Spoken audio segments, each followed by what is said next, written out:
នៅក្នុងប្រវត្តិសាស្ត្របាល់ទាត់មានគ្រូបង្វឹកជាច្រើនដែលបានសាងស្នាដៃជួយក្រុមរបស់គាត់ឲ្យឈ្នះពានជាហូរហែ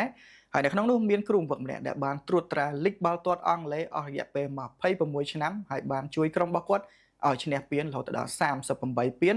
នោះគឺជាគ្រូបង្វឹក Sir Alex Ferguson ជាគ្រូដែលស្ថិតនៅក្នុងចំណាត់ថ្នាក់លេខ1តែម្ដងនៅក្នុងនាមជាគ្រូដែលដឹកនាំបានយូរជាងគេឈ្នះពានបានច្រើនជាងគេហើយជាពិសេសបានជួយឲ្យ Manchester United ឡើងតម្លៃក្លឹបពី10លានរហូតដល់2000លានដុល្លារហើយចង់ដឹងថាបរិយាជនជាតិ Scotland នេះមានប្រវត្តិបែបណាមុនពេលចូលមកដឹកនាំ Manchester United គាត់មានស្នាដៃអ្វីខ្លះ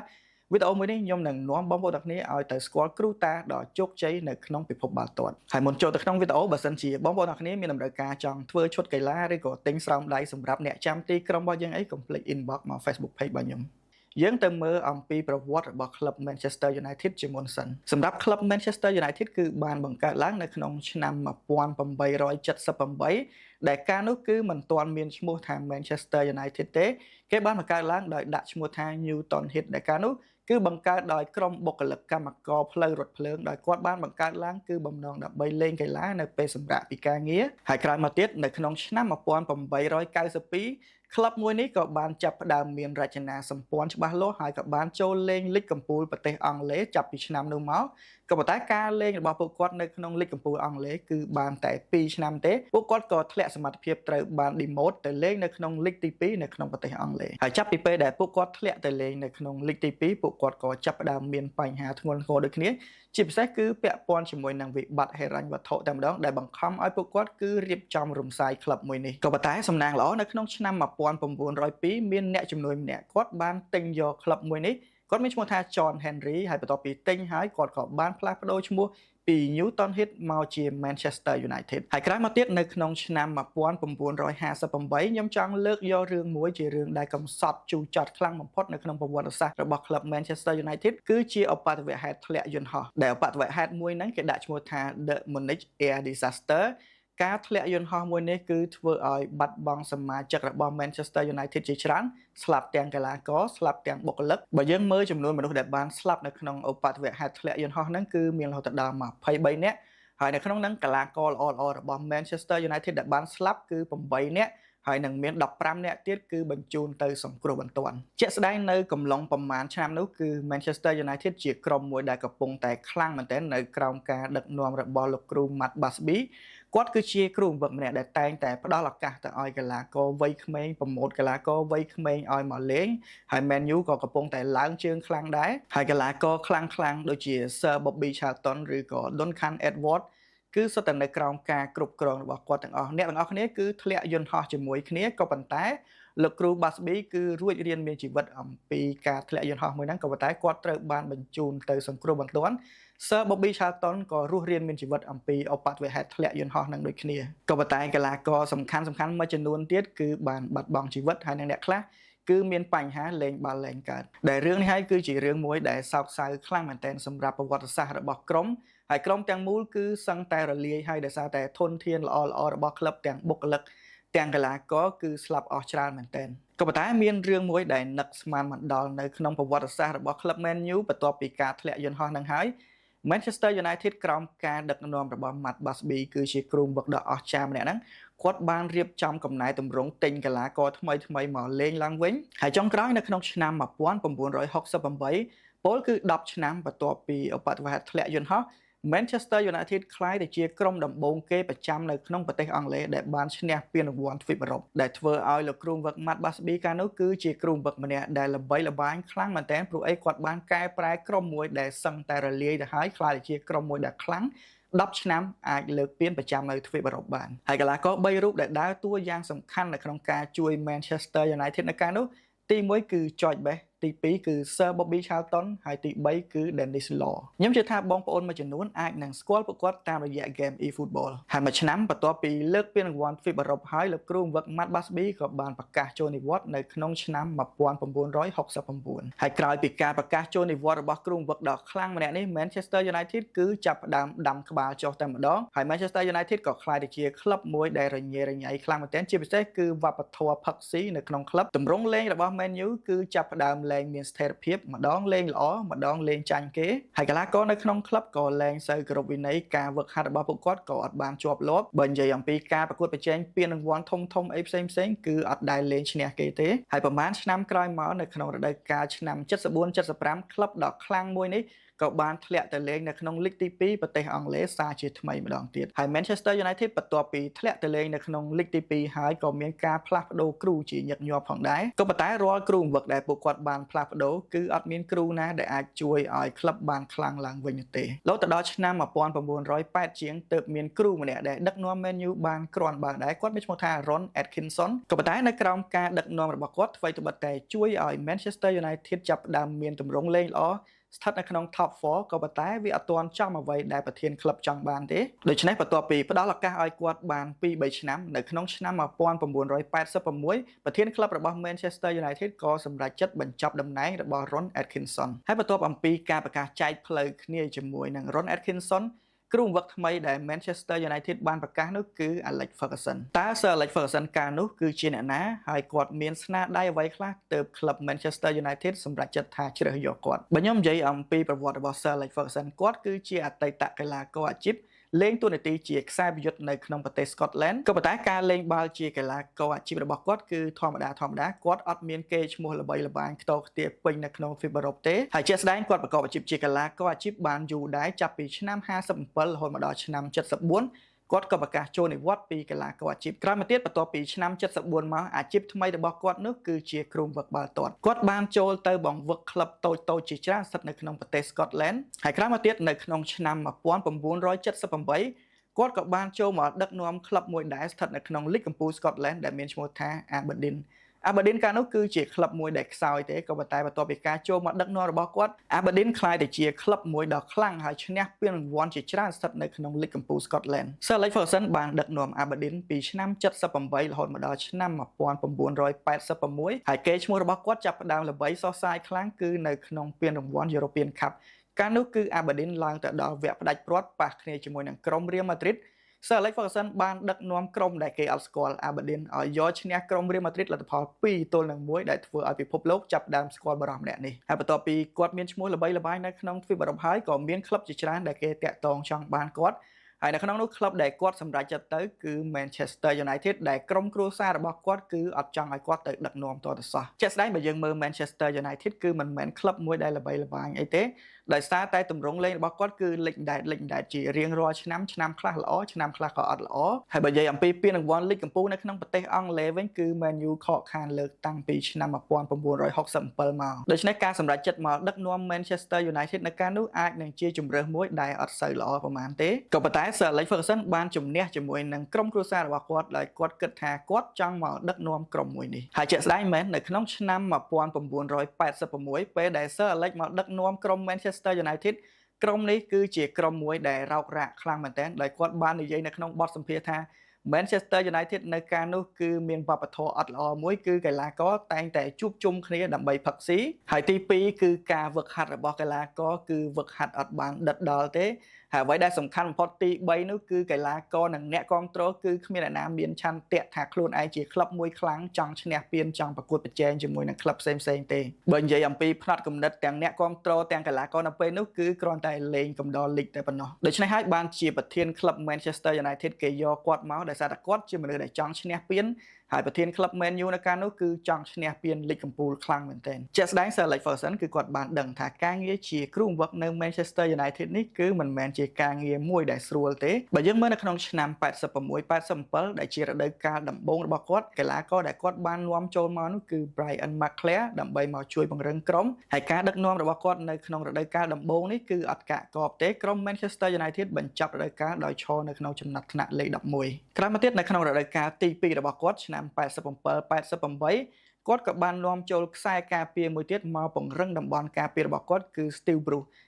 នេះគឺជាកីឡាករម្នាក់ដែលល្អខ្លាំងមែនទែនហើយបានជួយ Man U ច្រើនដូចគ្នា Manchester United នៅក្នុងរដូវកាលទី2ដឹកនាំដោយ Sir Alex Ferguson គឺបញ្ចប់នៅក្នុងចំណាត់ថ្នាក់លេខ2ដោយក្រុមដែលឈរនៅក្នុងចំណាត់ថ្នាក់លេខ1នៅកាលនោះគឺជាហង្សក្រហម Liverpool នៅចំនួនមុនគឺខ្លាំងមែនទែនជាក់ស្ដែងយើងឃើញថាទៅតែ2រដូវកាលទេគឺ Sir Alex Ferguson បានផ្លាស់ប្រែ Man U ខ្លាំងមែនទែនអ្នកនរនេះគិតថាគាត់នឹងជោគជ័យនៅរដូវកាលក្រោយមែនទេចម្លើយគឺអត់ទេនៅរដូវកាលទី3របស់គាត់ឆ្នាំ88 89គាត់បាននាំយកខ្សែប្រយុទ្ធចាស់របស់គាត់ត្រឡប់មកវិញគឺ Mark Hughes គាត់ទៅលេងនៅ Barcelona ក៏ប៉ុន្តែអត់កាក់កបនៅទីនោះទេដូច្នេះក៏នាំយកមកជួយ Manchester United ឡើងវិញហើយបញ្ចប់រដូវកាលគឺអត់ល្អទេដោយ Manchester United នៅកាលនោះគឺបញ្ចប់ទៅនៅក្នុងលេខ11ដូច្នេះយើងឃើញថានៅក្នុង3រដូវកាលដែល Sir Alex Ferguson បានចូលមកដឹកនាំគឺជាប់លេខ11បន្ទាប់មកជាប់លេខ2ហើយក៏ជាប់លេខ11វិញហើយការដឹកនាំរបស់គាត់3រដូវកាលនេះមនុស្សជាច្រើនគេគិតថាគាត់នឹងមិនជោគជ័យនៅ Manchester United ទេគេចង់ឲ្យបញ្ចប់តួនាទីរបស់ Sir Alex Ferguson នៅកាលនោះក៏ប៉ុន្តែថ្នាក់ដឹកនាំរបស់ Manchester United គឺនៅតែបន្តដាក់សេចក្តីទុកចិត្តមកឲ្យគាត់ដោយឲ្យគាត់ទៅដឹកនាំនៅក្នុងរដូវកាលទី4បន្តទៀតដើម្បីឃ្លាំមើលថាគាត់អាចនឹងជោគជ័យដែរឬក៏អត់ហើយជាក់ស្ដែងនៅក្នុងរដូវកាលទី4របស់គាត់នៅក្នុងឆ្នាំ89-90 Sir Alex Ferguson នៅតែចាប់ផ្ដើមរដូវកាលមកដោយធ្វើអត់សូវបានល្អកៅអីរបស់គាត់ក៏ចាប់ផ្ដើមក្តៅទៅគេចង់ការពារគាត់ក៏ពិបាកនៅក្នុងការការពារដែរហើយក៏មានប្រកួតមួយដែលជាប្រកួតឱកាសចុងក្រោយរបស់គាត់គឺនៅក្នុងការប្រកួតពានរង្វាន់ FA Cup ដោយការនោះគឺ Manchester United នឹងត្រូវប៉ះគ្នាជាមួយនឹង Nottingham Forestបើសិនជាក្លឹបធ្លាក់ពីពាន FA Cup មួយនេះ Sir Alex Ferguson 100% នឹងត្រូវគេបញ្ចប់តួនាទីក៏ប៉ុន្តែសំណាងល្អនៅក្នុងការប្រកួតមួយហ្នឹងគឺ Manchester United អាចយកឈ្នះក្រុម Nottingham Forest បានដូច្នេះគឺអាចជួយឲ្យ Sir Alex Ferguson អាចបន្តនៅបណ្ដោះអាសន្នតទៀតបានហើយក្រោយពីការឈ្នះ Nottingham Forest ហើយពួកគាត់ក៏បានឡើងមកដល់វគ្គផ្ដាច់ព្រាត់នៅក្នុងពានរង្វាន់ FA Cup ហើយចុងក្រោយក៏យកឈ្នះក្រុម Crystal Palace បានដែលជួយឲ្យ Manchester United នៅក្រោមការដឹកនាំរបស់ Sir Alex Ferguson អស់រយៈពេល4ឆ្នាំទើបអាចឈ្នះពានបានមួយគឺពាន FA Cup ហើយការឈ្នះពាន FA Cup មួយនេះឯងដែលបានជួយឲ្យ Sir Alex Ferguson គាត់កក់ក្ដៅចំពោះកៅអីជាក្រុមវឹកនៅ Manchester United ហើយក្រោយពីការឈ្នះពានរង្វាន់ FA Cup ហើយ Sir Alex Ferguson គឺចាប់ផ្ដើមព្យាយាមផ្លាស់ប្រែការគិតរបស់កីឡាករផ្សេងៗនៅក្នុងក្រុមគឺធ្វើម៉េចបណ្ដុះស្មារតីឲ្យពួកគាត់មានចិត្តចង់ឈ្នះពានតទៅទៀតហើយមែននៅក្នុងរដូវកាលបន្ទាប់គឺឆ្នាំ91 Manchester United គឺធ្វើបានល្អខ្លាំងមែនទែនពួកគាត់បានឡើងទៅដល់វគ្គផ្ដាច់ព្រាត់នៅក្នុងពានរង្វាន់ European Cup ដោយការនោះគឺ Manchester United ឡើងមកប៉ះគ្នាជាមួយនឹង FC Barcelona ហើយកីឡាករដែលគាត់បានយកពី Barcelona មកចូលរួមជាមួយនឹង Man U វិញហ្នឹងក៏បានជួយសុទ្ធឲ្យយកឈ្នះ Barcelona នៅក្នុងលទ្ធផល2-1ជួយឲ្យ Manchester United កាលនោះខ្លាយទៅជាម្ចាស់ពានរង្វាន់ European Cup ការឈ្នះពានរង្វាន់ European Cup របស់ Manchester United សារជាថ្មីនេះឯងគឺបានជួយដាស់ស្មារតីឲ្យកីឡាករឲ្យអ្នកគាំទ្ររបស់ Man U ទាំងអស់គឺចាប់ផ្ដើមសប្បាយចិត្តហើយសូម្បីតែម្ចាស់ក្លឹបក៏ចាប់ផ្ដើមទទួលស្គាល់ស្នាដៃរបស់ Sir Alex Ferguson ដែរហើយនៅក្នុងឆ្នាំ91នោះកីឡាករសំខាន់ៗដែលបានជួយ Manchester United មានដូចជាកីឡាករវ័យក្មេង Ryan Giggs ដែលគ្រូតា Sir Alex Ferguson បានប្រម៉ូទគាត់ឲ្យមកលេងឈុតធំតាំងពីវ័យ16-17ឆ្នាំនិងកីឡាករដែលគាត់បានទិញមកហ្នឹងគឺខ្សែការពារស្លាបឆ្វេង Dennis Irwin ដែលពួកគាត់សុទ្ធតែជាកីឡាករដែលឡើងជើងហើយជួយ Manchester United បានច្រើនមែនទែនចូលមកដល់រដូវកាលទី7របស់ Sir Alex Ferguson នៅ Manchester United គឺឆ្នាំ92-93គឺជាឆ្នាំមួយដែលគាត់ចាប់ផ្ដើមប្រម៉ូទកីឡាករវ័យក្មេងឲ្យចូលមកឈុតធំច្រើនខ្លាំងមែនទែនដូចជាកីឡាករ David Beckham កីឡាករ Philip Neville Gary Neville ហើយក៏មាន Paul Scholes ជាមួយនឹង Nicky Butt កីឡាករម្នាក់ដែលគាត់បានទិញមកជួយតំបន់ប្រយុទ្ធកាលនោះគឺ Eric Cantona ក៏ប៉ុន្តែជាក់ស្ដែងកាលនោះគឺមានគេណែនាំថាកុំឲ្យទិញ Eric Cantona អីដោយសារពាក់ព័ន្ធជាមួយនឹងអត្តចរិតរបស់គាត់គឺអត់សូវល្អពិបាកនៅក្នុងការគ្រប់គ្រង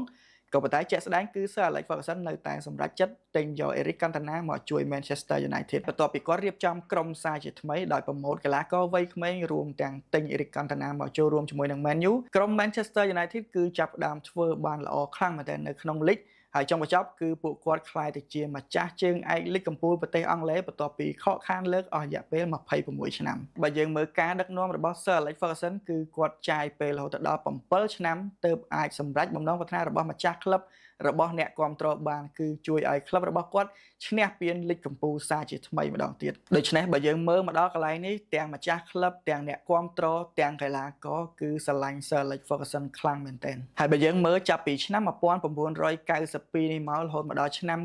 97គឺ Manchester United ឈ្នះពានបានរហូតដល់4ពាន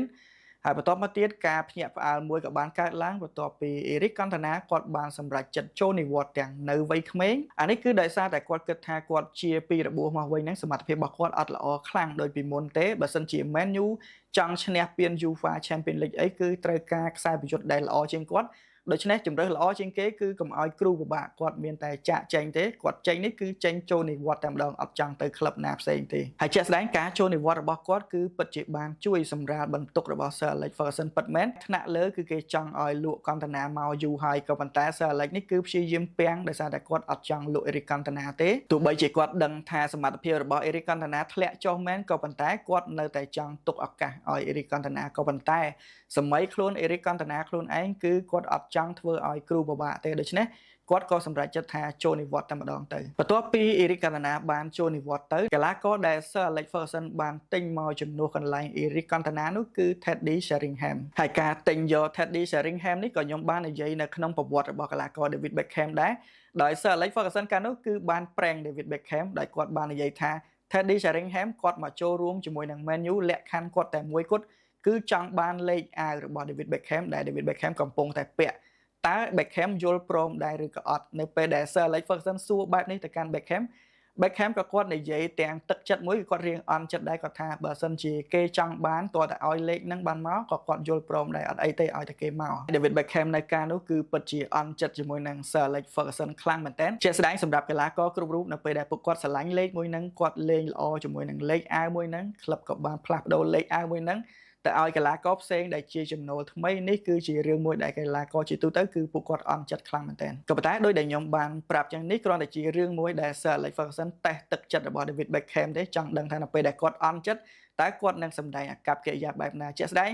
លេខដ៏ល្អរបស់ Eric Cantona គឺ Sir Alex Ferguson បំរុងទុករួចជាស្រេចដើម្បីឲ្យ David Beckham ហើយនៅពេលដែលរដូវកាលថ្មីបានចាប់ផ្ដើម David Beckham គឺគាត់ surprise ដូចគ្នាដោយសារតែគេហៅគាត់ទៅជួបហើយប្រាប់ថាលេខ7របស់ Eric Cantona ដែលជាលេខមួយដ៏ល្បីប្រចាំនៅក្លឹប Manchester United គេនឹងបកគលឲ្យគាត់ដែលកន្លែងនេះ David Beckham គាត់បាននិយាយថាគាត់គឺពិតជា surprise ភ្ញាក់ផ្អើលខ្លាំងមែនទែនដោយសារតែមិននឹកស្មានថា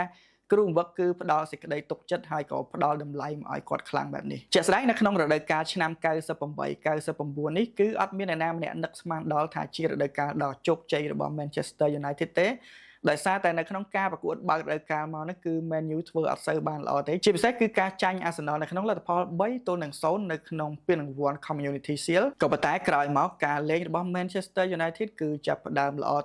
ទៅពីមកប្រកួតទៅមកប្រកួតដែលធ្វើឲ្យពួកគាត់សន្សំបានពិន្ទុច្រើនមែនទែនហើយចុងក្រោយក៏ក្លាយទៅជាម្ចាស់ជើងឯក English Premier League សាជាថ្មីម្ដងទៀតហើយបន្ទាប់ពី ក្លាយទៅជាម្ចាស់ជើងឯក English Premier League បាន6ថ្ងៃការប្រកួតវគ្គផ្ដាច់ព្រាត់ពានរង្វាន់ FA Cup ក៏បានចូលម្ដងទៀតការប្រកួតរវាង Man U ប៉ះគ្នាជាមួយនឹងក្រុម Newcastle ការប្រកួតនេះគឺ Manchester United យកឈ្នះ Newcastle លទ្ធផល2-0ហើយក៏ក្លាយទៅជាម្ចាស់ជើងឯក FA Cup មួយទៀតបានពាន2ហើយក្រោយពីការលើកពាន2នេះហើយរំលងបានតែ4ថ្ងៃទេពួកគាត់ក៏ត្រូវហោះទៅលេងពានមួយទៀតគឺជាការប្រកួតពានរង្វាន់ UEFA Champions League វគ្គផ្ដាច់ព្រាត់ដែល Man U នឹងត្រូវប៉ះគ្នាជាមួយនឹងក្រុម Bayern Munich រឿងលម្អិតអំពីការប្រកួតមួយហ្នឹងខ្ញុំទើបតែនិយាយហើយនៅក្នុងប្រវត្តិរបស់កីឡាករ Jaap Stam ទេជាក់ស្ដែងនៅក្នុងការប្រកួតមួយនេះគឺអ្នកគាំទ្រ Manchester United រួមទាំងកីឡាករនិងគ្រូបង្វឹកគឺជាក់ស្ដែងគឺពួកគាត់បានអស់សង្ឃឹមហើយដោយសារតែចាប់ផ្ដើមការប្រកួតមកតាំងពីតង់ទី1គឺ Bayern Munich បាននាំមុខ Manchester United មុន1-0ហើយការប្រកួតមួយនេះគឺរក្សាលទ្ធផលរហូតដល់នាទី90ហើយការប្រកួតមួយហ្នឹងគឺគេថែមម៉ោងតែ3នាទីទេនៅក្នុងនាទី90+1អ្នកចាំទីរបស់ Manchester United Peter Schmeichel គាត់ទ្រាំលែងបានក៏ឡើងមកជួយតែតបាល់ជ្រុងហើយការឡើងមកជួយតែតរបស់គាត់នេះគឺពិតជាបានផលពិតមែនបាល់ជ្រុងគឺហោះចេញមកគឺប៉ះក្បាលរបស់គាត់ហើយក៏ឡងចុះឡងឡើងមកដល់ជើង Teddy Sheringham ហើយគាត់ក៏បានសុទ្ធបញ្ចូលទីតាមស្មើ1-1នៅនាទី90+1ហើយក្រោយមកទៀតរឿងដែលនឹកស្មានមិនដល់គឺនាទី90+3បានបាល់ជ្រុងមួយទៀតហើយក៏តែ reflect មកដល់ជើង Ole Gunnar Solskjaer គាត់ក៏បានថែមបន្តិចចូលមួយទៀតធ្វើឲ្យ Manchester United ចំណាយពេល2នាទីនាំមុខក្រុម Bayern Munich 2-1ក្លាយទៅជាម្ចាស់ជើងឯកពានរង្វាន់ UEFA Champions League ជាការលើកពានមួយដែលល្បីខ្លាំងមែនទែនព្រោះពួកគាត់ចំណាយពេលតែ2នាទីប៉ុណ្ណោះក្លាយទៅជាម្ចាស់ពាន UEFA Champions League ដូច្នេះវាបានធ្វើឲ្យរដូវកាល98-99នេះគឺជារដូវកាលមួយដែលល្អខ្លាំងមែនទែនរបស់ Sir Alex Ferguson គាត់បានជួយដឹកនាំក្រុមឲ្យឈ្នះ English Premier League ឈ្នះ FA Cup ហើយចុងក្រោយគឺឈ្នះពានរង្វាន់ UEFA Champions League នេះឯងហើយក្រោយមកទៀតការដឹកនាំរបស់គាត់ក៏នៅតែល្អដោយឈ្នះពានរង្វាន់ English Premier League បាន3ឆ្នាំជាប់គ្នាតែម្ដងនៅក្នុងការលេងរបស់ Jeff Stem គឺ98 99 99 2000ហើយនិង2000 2001យើងឃើញថានៅចុងរដូវកាលឆ្នាំ2001គាត់ក៏មានបញ្ហាជាមួយនឹងខ្សែការពារដ៏ល្អគឺគាត់អត់សប្បាយចិត្តជាមួយនឹង Jeff Stem ហើយក៏បានលក់ Jeff Stem ទៅឲ្យក្លឹប Lazio ដែលមនុស្សភាគច្រើនគេបានគិតថានេះគឺជាកំហុសដ៏ធំមួយរបស់ Sir Alex Ferguson ដែលបានបណ្ដោយឲ្យខ្សែការពារដ៏ល្អចាក់ចេញពី Manchester United ហើយតាំងពីលក់ Jeff Stem ចេញមកប្រហែលឆ្នាំចុងក្រោយនេះគឺទម្រង់លេង Man U គឺធ្លាក់ចុះគួរឲ្យកត់សម្គាល់ពួកគាត់ក៏អត់បានលើកពានអីដែររហូតមកដល់ចុងឆ្នាំ2003គាត់ក៏បានទិញកីឡាករដ៏ល្អម្នាក់ពី Sporting មកនោះគឺ Cristiano Ronaldo ដើម្បីមកជួយពង្រឹងក្រុមហើយជាក់ស្ដែងនៅប្រហែលឆ្នាំចុងក្រោយនេះគឺ Arsenal ជាមួយនឹង Chelsea គឺព្យាយាមពង្រឹងក្រុមរបស់ពួកគាត់ខ្លាំងមែនទែនចំណែកឯ Liverpool វិញកាលនោះគឺប្រឈមមុខជាមួយនឹងបញ្ហាច្រើនមែនទែនអតីតក្លឹបដ៏ខ្លាំងក៏ប៉ុន្តែជួបជាមួយនឹងបញ្ហាច្រើនដូច្នេះនៅប្រហែលឆ្នាំចុងក្រោយហ្នឹងគឺ Liverpool អត់បានប្រជែងជាមួយនឹងគេទេគឺមានតែ Arsenal ជាមួយនឹង Chelsea ប៉ុណ្ណោះហើយនៅរដូវកាលដំបូងដែលគាត់បានយក Ronaldo មកលេងនៅ Man U ឆ្នាំ2003 2004នោះគឺក្លឹប Man U ក៏អត់ទាន់បានសម្រេចនូវគោលបំណងរបស់គាត់ដែរដោយការនោះគឺ Arsenal ជាអ្នកលើកពាន English Premier League ហើយក្រោយមកទៀតនៅក្នុងឆ្នាំ2004 2005 2005 2006គឺជារជ្ជកាលរបស់ Chelsea ដោយការនោះគឺ Chelsea ក្រោមការដឹកនាំរបស់ Jose Mourinho គឺពិតជាខ្លាំងមែនទែនហើយនៅក្នុងប្រហែលឆ្នាំដែល Arsenal ជាមួយនឹង Chelsea កំពុងតែឡើងខ្លាំងនេះSir Alex Ferguson ក៏ព្យាយាមទិញកីឡាករល្អៗមកជួយក្រុមដែរដូចជាទិញ Park Ji-sung ទិញ Rooney ទិញ Edwin van der Sar ទិញ Vidic ទិញ Evra ដើម្បីមកជួយពង្រឹងក្រុមរបស់គាត់ហើយនៅក្នុងប្រហែលឆ្នាំហ្នឹងនៅពេលដែលគាត់ទិញកីឡាករល្អៗទាំងអស់ហ្នឹងមកដាក់នៅ Man U ហើយគាត់ក៏បានរៀបឲ្យកីឡាករទាំងអស់ហ្នឹងគឺលេងសង់តង់គ្នាខ្លាំងមែនទែននៅក្នុងរដូវកាលឆ្នាំ2006-2007 Manchester United ក៏ធ្វើបានល្អឡើងវិញដោយក្លាយទៅជាម្ចាស់ជើងឯក English Premier League សាជាថ្មីម្ដងទៀតក៏ប៉ុន្តែជាក់ស្ដែងមុនពេលដែលលើកពានឆ្នាំ2006-2007នេះគឺកូនក្រុមរបស់គាត់គឺមានបញ្ហាច្រើនមែនទែនជាពិសេសគឺបញ្ហារវាង Ronaldo ជាមួយនឹង Wayne Rooney នៅក្នុងព្រឹត្តិការណ៍ World Cup ដែល Portugal ប៉ះគ្នាជាមួយនឹងអង់គ្លេសRonaldo បានទៅបញ្ចុះបញ្ចូលអាញាកដាលបន្ទាប់ពី Rooney ប្រព្រឹត្តកំហុសនៅលើទីលានអាញាកដាលក៏បានឲ្យកាតក្រហមទៅ Wayne Rooneyដែលធ្វើឲ្យអ្នកទាំងពីរគឺមើលមុខគ្នាអត់ចំទេ Wayne Rooney គឺបានស្នើទៅក្លឹបឲ្យលក់ Ronaldo ចេញហើយ Ronaldo ខ្លួនឯងក៏អត់ចង់មកជន់ទឹកដីអង់គ្លេសវិញដែរដោយសារ fan អង់គ្លេសគឺគេស្អប់ Ronaldo ច្រើនមែនទែនក៏ប៉ុន្តែ Sir Alex Ferguson គឺគាត់អាចដោះស្រាយរឿងមួយនេះបានរឿងនេះបើយើងមើលទៅមិនមែនជារឿងទូចទេគាត់អាចដោះស្រាយឲ្យ Rooney ជាមួយនឹង Ronaldo ត្រឡប់មកជាល្អជាមួយនឹងគ្នាលេងសងតង់គ្នាវិញបានហើយសម្រាប់បញ្ហានៅក្នុងចិត្ត Ronaldo ដែល Ronaldo អត់ចង់ត្រឡប់មកលេងនៅអង់គ្លេសសារជាថ្មីបន្ទាប់ពីមានរឿងហ្នឹងក៏ Sir Alex Ferguson បាននិយាយបញ្យលណែនាំហើយក៏ការពារគាត់ដែរដូច្នេះសម្រាប់ Ronaldo ជាមួយនឹង Rooney ជាមួយនឹងអ្នកគាំទ្រគឺពួកគាត់អាចដោះស្រាយរឿងនេះបានហើយក្រៅពីពីរឿងរវាង Wayne Rooney ជាមួយនឹង Ronaldo ហើយក៏នៅមានរឿងមួយទៀតគឺរឿងរវាង Ronaldo ជាមួយនឹង Ruud van Nistelrooy Ruud van Nistelrooy នៅកាលនោះគឺគាត់អត់ចូលចិត្តការលេងរបស់ Ronaldo ទេដោយសារតែ Ronaldo គឺគាត់លេងញាក់ខ្លាំងពេកហើយក៏មិនមែនមានតែ Ruud van Nistelrooy មួយដែរក៏មានកីឡាកររៀមច្បងផ្សេងទៀតហើយរួមទាំងគ្រូតា Sir Alex Ferguson គឺសុទ្ធតែអត់សូវសប្បាយចិត្តចំពោះការលេងរបស់ Ronaldo នៅប្រហែលឆ្នាំដំបូងដែល Ronaldo ផ្លាស់មកចូលរួមជាមួយនឹង Man U ភាគច្រើនការលេងរបស់គាត់គឺគាត់លេងជាលក្ខណៈ individual អត់សូវលេងជាក្រុមទេអានេះហើយជាមូលហេតុដែលធ្វើឲ្យកីឡាករដទៃទៀតនៅក្នុងក្រុមគឺអត់សូវចូលចិត្តការលេងរបស់ Ronaldo ហើយមានពេលមួយនៅក្នុងការវឹកហាត់ Ruud van Nistelrooy ទ្រាំលេងបានគាត់ក៏បានស្រែកស្ដីឲ្យកីឡាករ Cristiano Ronaldo ដោយសារតែ Ronaldo គឺក្រោះបាល់អត់ត្រូវកលៈទេសៈដែលគាត់ត្រូវរត់ទៅតែតដែលការនោះគឺគាត់បានប្រើពាក្យថា go crying to your dad មានន័យថាឲ្យអ្នកឯងទៅយំដាក់ឪអ្នកឯងទៅហើយពាក្យប្រមាណម៉ាត់នេះគឺពិតជាធ្ងន់ហើយវាយប្រហារ Ronaldo ខ្លាំងមែនទែនដោយសារតែឪពុករបស់ Ronaldo គឺទើបតែចែកឋានទៅបាន6-7 ខែទេត្រូវគេប្រើពាក្យនឹងដាក់ហើយនៅពេលដែល Sir Alex Ferguson បានដឹងអំពីរឿងហ្នឹង Ruud van Nistelrooy ក៏បានក្លាយទៅជាកីឡាករដែល Sir Alex Ferguson ទុកចោលហើយ Sir Alex Ferguson បានទុក Ruud van Nistelrooy ចោលរហូតដល់ទីផ្សារដោះដូរកីឡាករបើកគាត់ក៏បានលក់ van Nistelrooy ទៅឲ្យក្លឹប Real Madrid ដែលកន្លែងនេះបានបញ្ជាក់ថា Sir Alex Ferguson គឺឲ្យតម្លៃកូនក្រុមរបស់គាត់គឺស្មើគ្នាទោះបីជាអ្នកឯងលេងល្អខ្លាំងប៉ុណ្ណាក៏ដោយបើសិនជាអត់គោរពវិន័យក្រុមទៅវាយប្រហារមិត្តរួមក្រុមគឺនឹងទទួលវិន័យធ្ងន់ធ្ងរពីគាត់មិនខានដូច្នេះសមត្ថភាពនៅក្នុងការដោះស្រាយបញ្ហារបស់គាត់គឺគាត់ធ្វើបានល្អខ្លាំងមែនទែនហើយគាត់ក៏បានបង្ហាញទៅកូនក្រុមទាំងអស់ថាគាត់គឺស្រឡាញ់កូនក្រុមស្មើគ្នាអ្នកណាធ្វើល្អបានរង្វាន់អ្នកណាធ្វើខុសគឺត្រូវពិន័យ ហើយដោយសារតែសមត្ថភាពដឹកនាំដ៏ល្អរបស់គាត់នេះឯងដែលបានធ្វើឲ្យកូនក្រុមទាំងអស់គឺមានស្មារតីរួបរวมគ្នាហើយក៏បានសម្រេចលើកពានរួមគ្នានៅក្នុងឆ្នាំ2006-2007ហ្នឹងក្រោយមកទៀតនៅក្នុងរដូវកាលឆ្នាំ2007-2008 Manchester United បាននាំចូល Nani, Carlos Tevez ជាមួយនឹង Andersonគ្រូតា Sir Alex Ferguson គឺព្យាយាមពង្រឹងក្រុមជារៀងរាល់ឆ្នាំតែម្ដងហើយការលេងរបស់គាត់នៅក្នុងឆ្នាំ2007-2008នេះគឺកាន់តែល្អជាងរដូវកាលមុនទៀត Manchester United គឺសន្សំបានពិន្ទុច្រើនខ្លាំងមែនទែនក៏ប៉ុន្តែក្រុមដែលដេញតាមពួកគាត់កាលនោះគឺក្រុមតោខៀវ Chelsea ដោយចុងបញ្ចប់រដូវកាលគឺ Chelsea ប៊ីសតែធ្វើបានសម្រេចក៏ប៉ុន្តែសំណាងមិនល្អគឺ Chelsea ដេញមិនទាន់ Manchester United ទេដោយបញ្ចប់រដូវកាលគឺ Chelsea ចាញ់ Man U 2 ពិន្ទុប៉ុណ្ណោះដូច្នេះ Manchester United ក៏ក្លាយទៅជាម្ចាស់ជើងឯក English Premier League សាជាថ្មីម្ដងទៀតក្រុមទាំងពីរក៏បានជួបគ្នាម្ដងទៀតនៅក្នុងពានរង្វាន់ UEFA Champions League វគ្គផ្ដាច់ព្រ័ត្រយើងឃើញថានៅក្នុងការប្រកួតវគ្គផ្ដាច់ព្រ័ត្រឆ្នាំ2007-2008នោះគឺគ្រាប់ Man U បើកឆាកចេញពីការតែតរបស់ Cristiano Ronaldo ហើយក្រោយមកទៀត Frank Lampard ក៏បានសុទ្ធឲ្យតាមស្មើការប្រកួតរវាងក្រុមទាំងពីរគឺបញ្ចប់ទៅនៅក្នុងលទ្ធផល1-1ហើយក៏ឈានចូលមកដល់វគ្គពេនាល់ទីអ្នកចាំទី Edwin van der Sar គឺដើរតួយ៉ាងសំខាន់នៅក្នុងការសង្គ្រោះបាល់ដោយការនោះគឺក្រុម Manchester United ពេលនឹងទីឈ្នះក្រុមតោខៀវ Chelsea ហើយក៏បានក្រងជើងឯក UEFA Champions League ម្ដងទៀតនៅការនោះហើយនៅក្នុងរដូវកាល2007-2008នឹងដែរក្រុមតោខៀវ Chelsea គឺមានប្រវត្តិអត់ល្អជាមួយនឹង Man U ទេជាក់ស្ដែងពួកគាត់រងបរាជ័យនៅក្នុងពានរង្វាន់ Community Shield រងបរាជ័យនៅក្នុង English Premier League ហើយជួប Man U នៅក្នុង UEFA Champions Leagueរងបរាជ័យម្ដងទៀតគឺ3តង់ជាប់គ្នាក្រោយពីការលើកពានរង្វាន់ UEFA Champions League ហើយរដូវកាលបន្តមកទៀតគឺឆ្នាំ2008-2009 Manchester United ក៏នៅតែពង្រឹងក្រុមដែរដោយគ្រូតាបានទិញយកខ្សែប្រយុទ្ធ Dimitar Berbatov ដើម្បីមកជួយនៅក្នុងតំបន់ប្រយុទ្ធBerbatov គាត់បានដើរតួយ៉ាងសំខាន់នៅក្នុងក្លឹប Manchester United ហើយជួយឲ្យក្លឹបបានលើកពាន English Premier League ម្ដងទៀតហើយនៅក្នុងឆ្នាំហ្នឹងដែរពួកគាត់ក៏ឈ្នះពាន FIFA Club World Cup ផងដែរក៏ប៉ុន្តែបើយើងក៏លេខមកមើលការប្រកួតពានរង្វាន់ UEFA Champions League វិញកាលនោះគឺ Manchester United បានឡើងរហូតមកដល់វគ្គផ្ដាច់ព្រ័ត្រដែលត្រូវប៉ះគ្នាជាមួយនឹង FC Barcelona Ronaldo ប៉ះគ្នាជាមួយនឹង Messi នៅក្នុងវគ្គផ្ដាច់ព្រ័ត្រហើយការប្រកួតនោះគឺ FC Barcelona គេធ្វើបានល្អជាងដែលធ្វើឲ្យកាលនោះគឺក្រុម FC Barcelona ក្លាយទៅជាម្ចាស់ពានរង្វាន់ UEFA Champions League ហើយ Messi ក៏គេឈ្នះពាន Ballon d'Or ដោយសារតែគេធ្វើបានល្អជាង Ronaldo នៅកាលនោះ Ronaldo ខកខានលើកពាន Ballon d'Or គឺដោយសារតែគាត់ចាញ់នៅក្នុងការប្រកួតពានរង្វាន់ UEFA Champions League វគ្គផ្ដាច់ព្រ័ត្រនេះឯង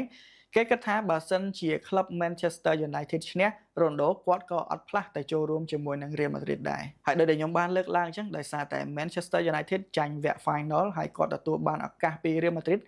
ដូច្នេះគាត់ក៏បានផ្លាស់ទៅចូលរួមជាមួយនឹងក្លឹប Real Madrid ជាមួយនឹងតម្លៃផ្ទេរបំបីឯកតកម្មជាកីឡាករដែលមានតម្លៃខ្លួនថ្លៃជាងគេហើយទោះបីជាចុងឆ្នាំ2009តារាឆ្នាំ Cristiano បានចាក់ចេញទៅចូលរួមជាមួយនឹង Real Madrid ប៉ុន្តែជាក់ស្ដែងបើយើងក៏លេខមកមើលថយក្រោយវិញស្នាដៃរបស់ Sir Alex Ferguson គឺគាត់បានធ្វើល្អខ្លាំងមែនទែនដោយលើកពាន English Premier League បាន3ឆ្នាំជាប់គ្នាក៏ប៉ុន្តែនេះគឺជារឿងធម្មតានៅក្នុងពិភពកីឡាជាទូទៅកីឡាករខ្លះគាត់ចង់នៅមួយកន្លែងកីឡាករខ្លះទៀតគាត់ចង់ផ្លាស់ប្ដូរបទពិសោធន៍ថ្មីទៅក្លឹបផ្សេងគាត់ចង់ challenge ខ្លួនឯងតើគាត់អាចធ្វើបានល្អនៅលីកផ្សេងដែរឬក៏អត់ដូច្នេះការសម្រេចចិត្តរបស់កីឡាករថាត្រូវស្នាក់នៅឬក៏ចាក់ចេញយើងគួរតែគោរពការសម្រេចចិត្តរបស់ពួកគាត់បន្ទាប់ពីការចាក់ចេញរបស់ Ronaldo ទៅចូលរួមជាមួយនឹង Real Madrid ហើយរដូវកាល2009-2010 Manchester United ក៏នៅតែធ្វើបានល្អដែរក៏ប៉ុន្តែកាលនោះគឺ Chelsea គេធ្វើបានល្អជាងដោយបញ្ចប់រដូវកាលគឺ Manchester United ចាញ់ Chelsea តែមួយពិន្ទុគត់ខកខាននៅក្នុងការលើកពានហើយ Chelsea គេក៏បានលើកពាន English Premier League សាជាថ្មីរបស់គេរដូវកាលបន្ទាប់មកទៀតនៅក្នុងឆ្នាំ2010-2011យើងឃើញថា Sir Alex Ferguson គឺព្យាយាមពង្រឹងក្រុមសាជាថ្មីដែលគាត់បានចុះកុងត្រាទិញយកខ្សែប្រយុទ្ធ Chicharito ជាមួយនឹង Chris Smalling ដើម្បីមកពង្រឹងក្រុមរបស់គាត់ហើយជាក់ស្ដែងនៅក្នុងរដូវកាលហ្នឹងគឺគ្រូតា Sir Alex Ferguson ពិតជាជោគជ័យពិតមែនដែលគាត់អាចលើក English Premier League បានម្ដងទៀតក៏ប៉ុន្តែបើសិនជាយើងក៏លេខមកមើលពានរង្វាន់ UEFA Champions League គឺពួកគាត់ត្រូវខកចិត្តសាជាថ្មីដោយសារតែជួបគ្នាជាមួយនឹង Barcelona នៅក្នុងវគ្គផ្ដាច់ព្រ័ត្រហើយលើកនេះគឺចាញ់ Barcelona 3-1 ម្ដងទៀតដែលធ្វើឲ្យពួកគាត់ជួប Barcelona នៅក្នុងវគ្គផ្ដាច់ព្រ័ត្រគឺតែងតែចាញ់ Barcelona ជានិច្ចហើយក្រោយមកទៀតរដូវកាល2011-2012ក៏បានចូលមកដល់គ្រូតា Sir Alex Ferguson កាលនោះគឺបានទិញយកអ្នកចាំទី David De Gea មកចូលរួមជាមួយនឹង Man U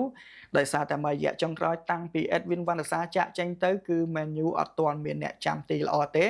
ហើយការទិញយក David De Gea នេះគឺ David De Gea ជួយ Manchester United បានច្រើនខ្លាំងមែនទែនរដូវកាល2011-2012នេះខ្ញុំជឿថានឹងនៅមានបងប្អូនជាច្រើននៅចងចាំអំពីរដូវកាលមួយហ្នឹង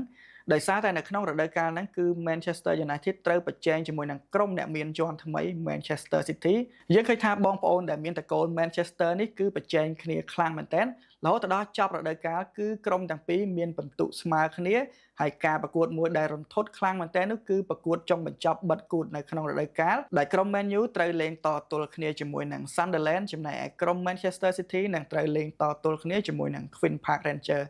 ការប្រកួតគឺចាប់ផ្ដើមដំណើរគ្នាដែលធ្វើឲ្យអ្នកគ្រប់គ្រងគឺកាន់តែរន្ធត់យើងឃើញថានៅក្នុងការប្រកួតមួយហ្នឹងដើមឡើយគឺ Manchester United គេបើកការនាំមុខទៅលើ Sunderland ទទួលបាន3បន្ទុកវ៉ាមកពីលើ Manchester City ចំណែកឯក្រុម Manchester City នៅការនោះគឺអ្នកគ្រប់គ្រង Man City មួយចំនួនធំគឺអស់សង្ឃឹមហើយដោយសារតែនៅនាទី90ហើយក្រុមរបស់ពួកគាត់គឺត្រូវបានក្រុម Queen Park Rangers នាំមុខ2-1 ដូច្នេះនៅសល់តែ 2-3 នាទីទៀតផ្លុំកញ្ចែចប់ការប្រកួតគេគិតថា Manchester United អាចនឹងលើកពានក៏ប៉ុន្តែគ្រប់យ៉ាងវាប្រែទៅជាខុសស្រឡះបន្ទាប់ពីនាទី90+1កីឡាករ Edin Dzeko បានហក់តែតបញ្ចូលទី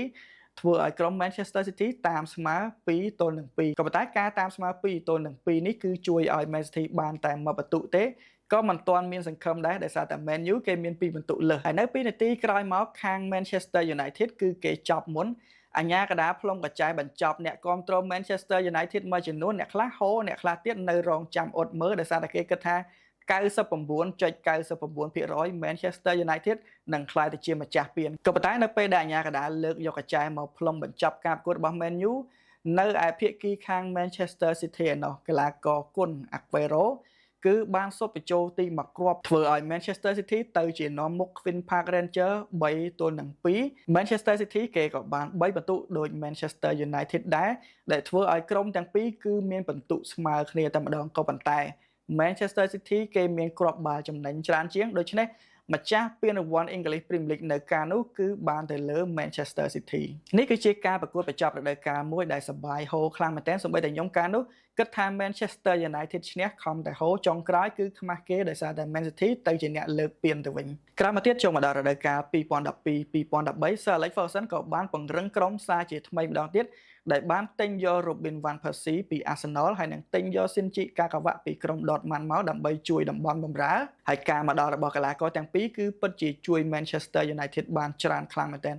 Manchester United បញ្ចប់រដូវកាលដោយធ្វើបានល្អមានពិន្ទុច្រើនជាងគេហើយក៏ក្លាយទៅជាម្ចាស់ពានរង្វាន់ English Premier League សារជាថ្មីម្ដងទៀតក៏ប៉ុន្តែការលើកពាន English Premier League 2012-2013 នេះគឺអ្នកគ្រប់គ្រងមិនសូវសប្បាយចិត្តទេ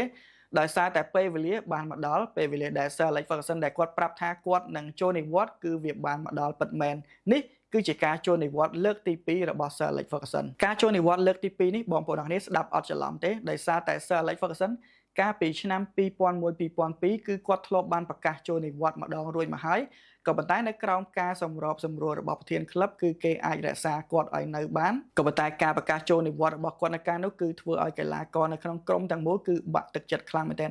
គាត់បាននិយាយថាការប្រកាសចូលនិវត្តន៍លើកទី1របស់គាត់នេះគឺជាកំហុសដ៏ធំបំផុតនៅក្នុងអាជីពជាគ្រូបង្វឹករបស់គាត់ក៏ប៉ុន្តែការប្រកាសចូលនិវត្តន៍របស់គាត់លើកទី2នេះគឺគេខាត់គាត់លែងបានហើយដោយសារតែគាត់មើលឃើញថាគាត់ជោគជ័យនៅខាងក្រៅគាត់ទទួលបានការស្រឡាញ់ការសរសើរពីអ្នកគាំទ្រអីផ្សេងៗក៏ប៉ុន្តែនៅពេលដែលគាត់ត្រឡប់ទៅផ្ទះវិញបើកទ្វារផ្ទះទៅគឺឃើញយាយនៅម្នាក់ឯងកំសត់អបសុកខ្លាំងមែនតែគាត់មានអារម្មណ៍ថាគាត់អត់សូវបានផ្ដល់ពេលវេលាទៅឲ្យក្រុមគ្រួសាររបស់គាត់ទេដូច្នេះដោយសារតែអាយុរបស់គាត់ច្រើនហើយគាត់ឃើញប្រពន្ធរបស់គាត់គឺនៅតែឯងការងារជាគ្រូបង្វឹកមិនថាសៅរ៍អាទិត្យទេគឺរវល់ខ្លាំងមែនទែនដូច្នេះគឺអត់សូវមានពេលឲ្យប្រពន្ធតតែគាត់ចូលនិវត្តន៍ទើបអាចផ្ដល់ពេលវេលាទៅឲ្យប្រពន្ធរបស់គាត់បានជាពិសេសប្រពន្ធរបស់ Sir Alex គាត់គឺជាកូនភ្លោះហើយការនោះបងប្អូនស្រីដែលជាបងប្អូនភ្លោះរបស់គាត់ហ្នឹងគឺបានស្លាប់ធ្វើឲ្យប្រពន្ធរបស់ Sir Alex គឺគាត់អត់សប្បាយចិត្តទេគាត់ពិបាកចិត្តខ្លាំងមែនទែនដូច្នេះ Sir Alex Ferguson គឺអត់មានជំរើសអីផ្សេងទេទាល់តែគាត់ចូលនិវត្តន៍ទើបអាចនៅកំដរប្រពន្ធរបស់គាត់បានក៏ប៉ុន្តែនៅក្នុងថ្ងៃដែល Sir Alex Ferguson កាន់ក្បាលមីក្រូលាអ្នកគាំទ្រនៅក្នុង Old Trafford គឺគាត់បាននិយាយថាគាត់ចូលនិវត្តន៍ពី Manchester United មែនក៏ប៉ុន្តែគាត់អត់ទៅណាទេ គាត់នឹងនៅក្បែរអ្នកគ្រប់គ្រងទាំងអស់គ្នាថ្ងៃដែលរីករាយគាត់នឹងរីករាយជាមួយគ្នាថ្ងៃដែលអ្នកគ្រប់គ្រងអត់សប្បាយចិត្តគាត់នឹងអត់សប្បាយចិត្តដោយអ្នកគ្រប់គ្រងទាំងអស់គ្នាដែរហើយពិតមែនអ្វីដែលគាត់បាននិយាយគឺយើងតែងតែឃើញវត្តមានរបស់គាត់មកទស្សនាការប្រកួតរបស់ Manchester United ជាប្រចាំតែម្ដងបើយើងមើល Sir Alex Ferguson កាលពីគាត់មកដឹកនាំ Man U ឆ្នាំ86គឺគាត់មានវ័យ44ឆ្នាំហើយឆ្នាំ2013ដែលគាត់ប្រកាសចូលនិវត្តន៍ហ្នឹងគឺវ័យរបស់គាត់រហូតដល់71ឆ្នាំដូច្នេះវ័យប៉ុណ្នេះគឺមានអារម្មណ៍ថាយើងចង់ធ្វើខុសចំពោះនឹងគាត់ដែរគាត់គួរតែចូលនិវត្តន៍តាំងពីវ័យ62 63ឆ្នាំម្លេះក៏ប៉ុន្តែដោយសារតែចិត្តគាត់ស្រឡាញ់បាល់ទាត់ពេកទើបគាត់នៅរហូតដល់វ័យ71ឆ្នាំហើយបើយើងនិយាយអំពីស្នាដៃរបស់គាត់ដែលចូលមកដឹកនាំ Manchester United នេះគឺជួយក្លឹបឲ្យឈ្នះពានបានច្រើនមែនទែនរហូតដល់38ពាននៅក្នុងនោះគឺពាន English Premier League បាន13ពានFA Cup បាន5ពានពាន League Cup បាន4ហើយនិងពានរង្វាន់ UEFA Champions League អាចជួយឲ្យឈ្នះបានរហូតដល់2ដងហើយបើសរុបពានផ្សេងនៅក្នុងអាជីពរបស់គាត់តាំងពីគាត់នៅដឹកនាំក្រុមផ្សេងគឺពានដែលគាត់ឈ្នះគឺរហូតដល់